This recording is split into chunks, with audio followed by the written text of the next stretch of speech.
The Walking Dead Season 5, Episode 7, Crossed. I really enjoyed this episode because of the balance we finally get in this one, and the last couple of episodes, it's pretty much been like, here's DC group, here's Rick's group are the main set of characters, and then here's the little side story we get, which we had for 2 episodes involving the hospital. And this one was a nice big balance where we got to kind of see the result of all of these little itty bitty cliffhangers, like we finding out Eugene wasn't a scientist. What the heck's gonna happen there? Is he gonna live? Is he gonna die? Although fortunately he lives, and I was kind of expecting that because it really would have sucked if he died. It would have been an interesting ending to the episode if it ended sort of messed up like that and he did actually die just from getting like punched in the head. I think that would have been an insane way for them to actually turn someone. It would have been just very interesting, but I like the way they played it, and it was a really great balance for Abraham, or sort of a parallel for Abraham. And it was a weird parallel because it's just a guy being knocked out the whole time, and Abraham kind of just being angry and kind of saying nothing for most of the episode. But it was all part of one little thing, and when Eugene woke up, and they did it was such a simple way to signify Abraham sort of being able to move on with himself and what he had just done. And he just picked up a water bottle and he drank some water. It was as simple as that, but it meant so much for the episode. And like I said, they hardly even really showed Abraham that much. As much as they showed the DC group, it was kind of split between actually showing Abraham dealing with his issue and then showing everyone else and like them finding a yo-yo by the end of the episode, which I thought was funny. But I really enjoyed the nice balance. We got to see sort of the stepping stone for what mayhem is going to be coming in next week's episode, and of course I cannot wait to see that. I don't know how crazy it's going to get, but it seemed fairly simple. It was like, all right, set up a plan. It could be we go in and do what we normally do, which was Rick's plan, or we could just set up a little trap, capture some people, do a fair trade. And that was Tyrese's plan, and it was interesting watching Tyrese kind of go. They didn't exactly go up against each other, but Tyrese and Rick sort of going against each other, and it was simple. It was like, Tyrese is still in that stage where he doesn't really want a lot of violence. He's seen enough. He saw 2 kids, like one girl went nuts, killed her sister.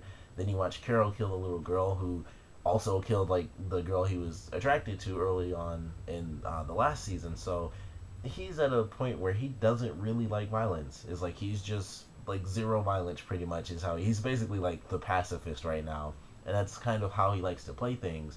And it was funny watching Rick in this episode, and we really got to see it at the end of last season where he kind of went back to just being crazy Rick. And in this we got to see it when he took on the Terminus people, when they actually killed him, and he took those guys out. There's no playing around. It's like, all right, they need to die, we're just killing them. And we got to see it in this episode when he was pointing the gun at the cop, and he was struggling not shooting that guy. You could tell he was just like thinking in his head, should I just shoot this guy, because he was beating up one of my people. That's all it really takes, and I could just blow him away. Still got 2 other people, and Daryl had to calm him down. Like, he had to constantly say, like, Rick, would you like listen, like 3 people is better than 2. You don't need to kill this guy. Thanks for saving me, but you got him. We can just take him and add him to the prisoner count. It'll make an even better deal for us, just in case. It won't be like, oh, here's a fair trade, 2 for 2, but we have more than they do, and we need our 2 people back, so let's just do it this way. And it was really cool, and that fight with Daryl was very interesting as well. I knew he wasn't gonna die, but I knew he wasn't because it's Daryl mostly, but I love that fight just because of how weird it was and how crazy it was, because I was like, I don't see how he's gonna get the heck out of this and what he's gonna do. Like, the guys pushing him down, they have like the melted zombies all around him and stuff, which was also pretty cool. I like the effects they had on them, was definitely interesting. So there's like one right next to his face, and the guy's trying to like kind of slide his face towards the zombie's mouth, and then there's another one on his other side where he's trying to grab the zombie. And I love how they did it, where he put his hand in the person's mouth and he like pulled it right out right before they bit down. And it was like just another tense little thing. And then he like grabs the eyes and just uses the entire skull. I thought the top of the head was gonna rip off, and instead of like just the whole thing just ripped right out. Like, you could see some of the spine actually came out. It was like Sub-Zero Mortal Kombat or something. He just ripped the head off and just hit the guy over the head with it, and it was crazy. But I actually enjoyed that. It would have been interesting too to see where that fight would have gone if Rick didn't step in, because although Rick didn't exactly save Daryl. Like, he was still holding his own. Like, he was having a big issue most of the fight. But right before Rick actually came in, Daryl had just freed himself. And then Rick kind of just came in and kind of just shut it all down. But it would have been interesting to see how that fight would have continued after he hit the guy. Like, if he would have ended up killing that guy by, like, tripping him and pushing him down on the zombie, maybe. But I thought it was a cool fight just because it was tense and it was like he can't exactly reach anything that's particularly useful. His gun was too far away. You know, he couldn't. I guess he couldn't really reach down to his knife and stuff. And you got like two zombies on either side. So that was a cool fight. I really thought that was nice. We got to see some stuff with Sasha that was pretty interesting. Her kind of dealing with the loss of Bob, and of course it didn't help that the cop at the end of the episode was named Bob, and like she turned around and was like, "What?" Like, yeah, I knew that was gonna cause an issue. I didn't expect the issue being her getting knocked out by the end of the episode, which was like honestly the one thing that threw me off because it was I just refused to believe like of all the craziness in the episode. They have zombies. It's a show about zombies, but the one thing that took me out of it was the fact that she passed out and somehow this guy ran into her hard enough to hit her to make her hit her head on this glass and she fainted from that. Like it just didn't seem like that was even remotely possible. Like if he pushed her, I would have believed it way more, but it's like he ran into her and he was maybe what, a foot or 2 feet behind her, if that, and he runs into her and she like hits her head and passes out. It was like it threw me off. It was like too unrealistic to me, oddly enough, and I just couldn't believe that. But aside from that, it just sucked that happened. It was like, I knew something bad was gonna happen. Like I want this guy to be a good guy. Like Noah said, he was a good guy. He was kind of going through the same stuff as Sasha was, a little bit different, of course, but she thought like, hey, this guy wants closure. He saw someone that he knew, and maybe it was just the fact that he recognized that she turned around. And he's like, I can instantly work on that because you can tell like no one just turned around like, from a random name. It's like, okay, you know someone that has my name, so I need to kind of play on that fact. And I think that's really what he just did. Like there was no zombie, or maybe there was, because I mean he was saying some specific stuff, but he also looked out the window, so you know it was probably nothing. He just made up this story, and you know it's just like it was someone I knew, and I just kind of got caught off guard by it. And that's the story he told Sasha because he could tell that she would be affected, which she was. And then he escapes. Fortunately, in the preview, like we see Sasha with everyone else, so I'm not worried about her anymore. Like she's not gonna get eaten or you know anything like that. And the guy also just like took off. He was gone when she passed out. He was like flying with his arms tied behind his back. So you know I enjoyed that. It was interesting, and I don't know how that's gonna change the dynamic of you know them trading for Carol and Beth, but it'll be interesting to see for sure. And we also got to see Beth in the hospital, and for whatever reason the woman is actually being fairly decent in this episode. She could have easily said something. I mean, I kind of hated her more in this episode, even though she was a little bit nicer to Beth.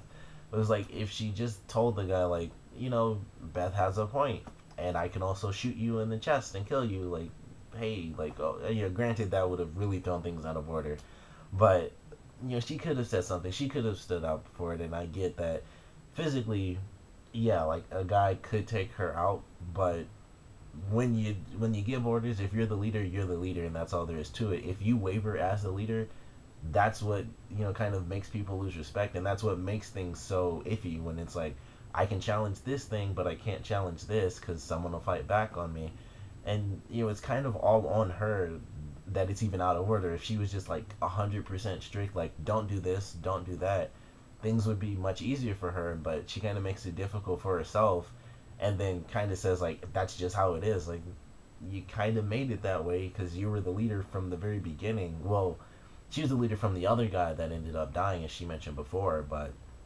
once you kind of take over, you really have to take over. So she didn't do that, and that's kind of why there's this weird, you know, turmoil within the little group of cops. And even the ones that got caught, it's like none of us really like her, so you're probably screwed. So it's just weird. Like we haven't really met a single cop where it's like, yeah, I'll do whatever you say. Everyone seems to be iffy. Like I'm either not on your side at all and I want this person to take over, or they're like right in the middle. Like I just want to pick the winning side, and currently you're winning, but I'm still gonna kind of do what I want because you won't really challenge me, and then you know because you'll push me to the other side automatically. So we got to see more of that. And Beth, fortunately, you know, got the help from another guy from like two strawberries. Apparently, that's a big deal. But I guess it is. I mean, it's the apocalypse. I'd probably do a lot of stuff for two strawberries because I love them. But it was cool to get to see her. We got to see, like I said, the good balance of the episode. We got to see pretty much everyone. We even got to see the people at the church, and there's really only four characters, including the baby. So that was interesting. And Father Gabriel kind of going off on his own. And I know why he did. It was stupid no matter what, but I understand why he did because he doesn't fit in with Rick's group in any way. It's not like, oh, he sort of doesn't fit in. He just doesn't because he's not a fighter. He can't really defend himself for the most part. Like he did in this episode, and he did really well.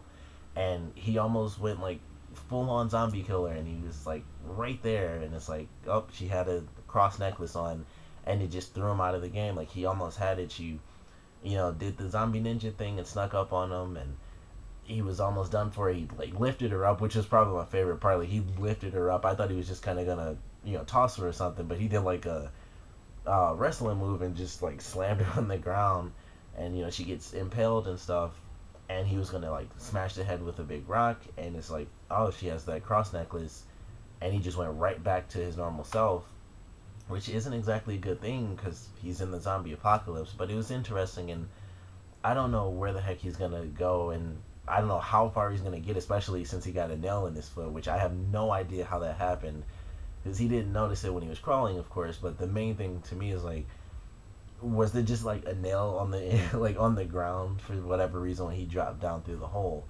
But he's walking with like a hurt foot now, and he's just off on his own, really unprotected. Didn't even take the machete, which, once again, he's not the fighting type, so he wouldn't even be considering that, even though that's all he should be thinking about.